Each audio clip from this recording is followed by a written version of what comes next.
Welcome, ladies and gentlemen. Please consider subscribing to this channel.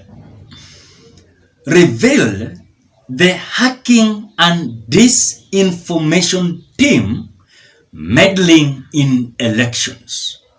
Political aides hacked by, of course, Team George in run-up to Kenyan election.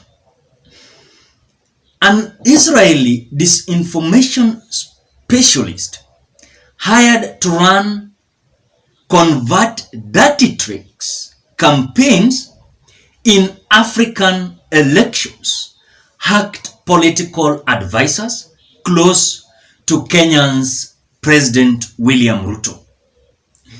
In the run-up to last year's election, an investigation can reveal the interference did not prevent Ruto winning the poll in accordance to this report, nor the peaceful transfer of power in the Republic of Kenya.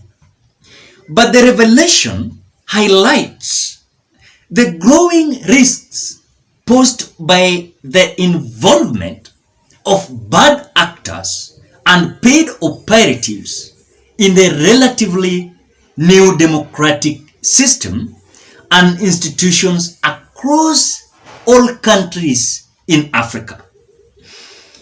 Tal Hanan, a self-described chairman of Team George agency, an Israeli operation, ran from an industrial park 20 miles north of Tel Aviv, boosted to undercover reports that he was able to disrupt elections through black ops and disinformation services.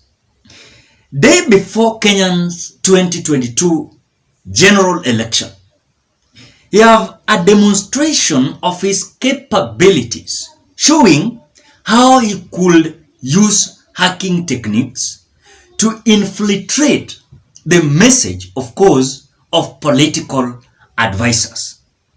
Hanan's operation, of course, were exposed on Wednesday by the Guardian and an international consortium of reporters led by the French non-profit Forbidden Stories. In a statement about, of course, the investigation, Hanan said, "I deny any wrongdoing." But you know what? When you look at during his meeting with undercover reporters, Hanan never explicitly confirmed he had been hired to work in Kenya. When it comes to the issue that was, of course, concerning the, of course, rigging election in the Republic of Kenya of 9th August 2022. If so, who his client might be, that person that is having agency that is dealing with hacking, an agency. Imagine someone is, of course, starting an agency that is dealing with hacking. He is being hired to come to interfere with elections in different countries across Africa. And Kenya is one of them. And we are being asked if this agency worked to, of course, hack informations and rigging elections. Of course, who his client might be? That is the question. However, when demonstrating Team George's capabilities to the journalists who are posing as prospective clients, Hanan appeared to show them live demonstrations of hacking and targeting three ideas close to Ruto, who was a presidential candidate at the time. One involved an apparent infiltration of Gmail, the other two involved in Telegram accounts. So just to give you an example, it is the news in recent days.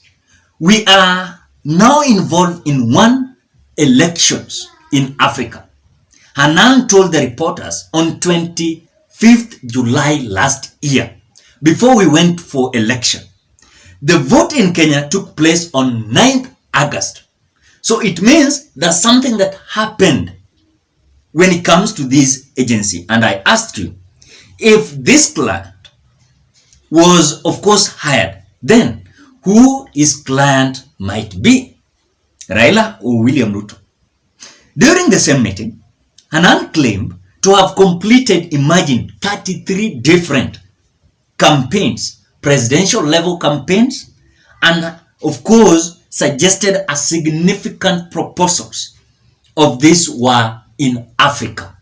Imagine.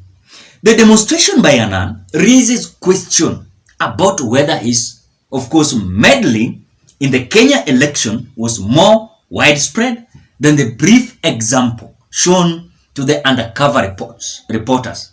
There is no evidence, of course, of who have been behind any interference or that political advisors were aware of factors.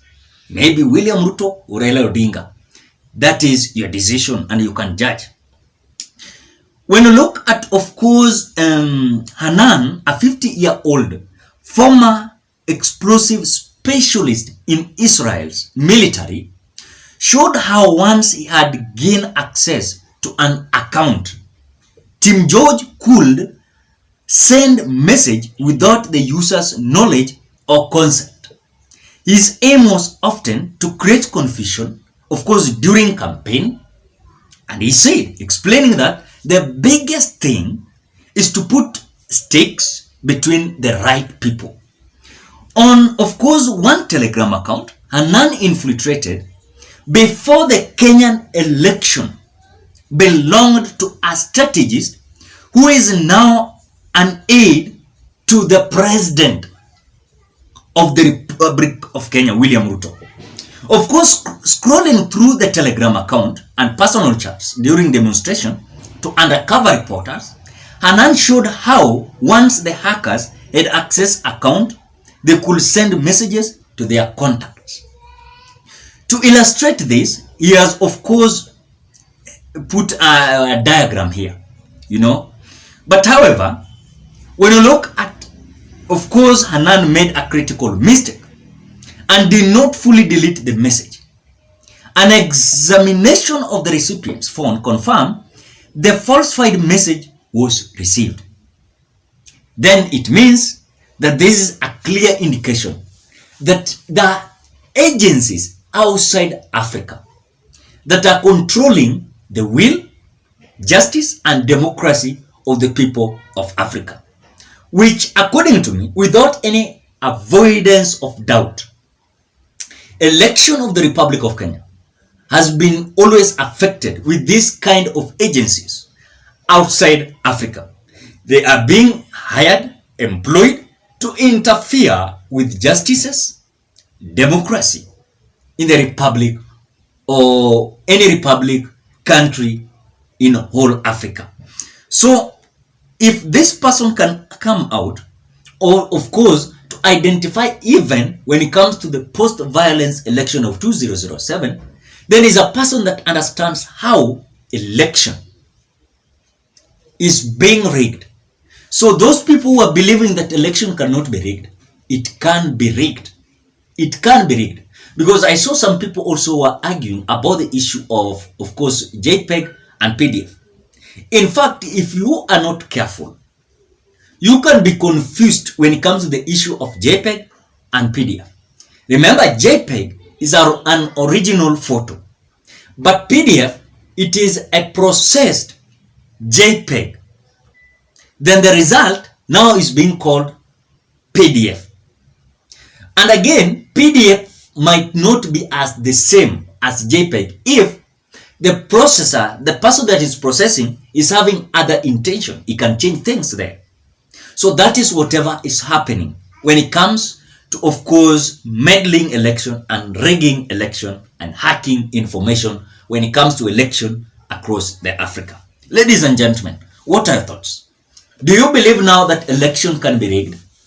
If you are not still believing, drop your opinion at the comment section below. Otherwise, I want to appreciate you so much because of great support. Please consider subscribing, liking, commenting, and sharing this video. Bye bye till we meet on another video.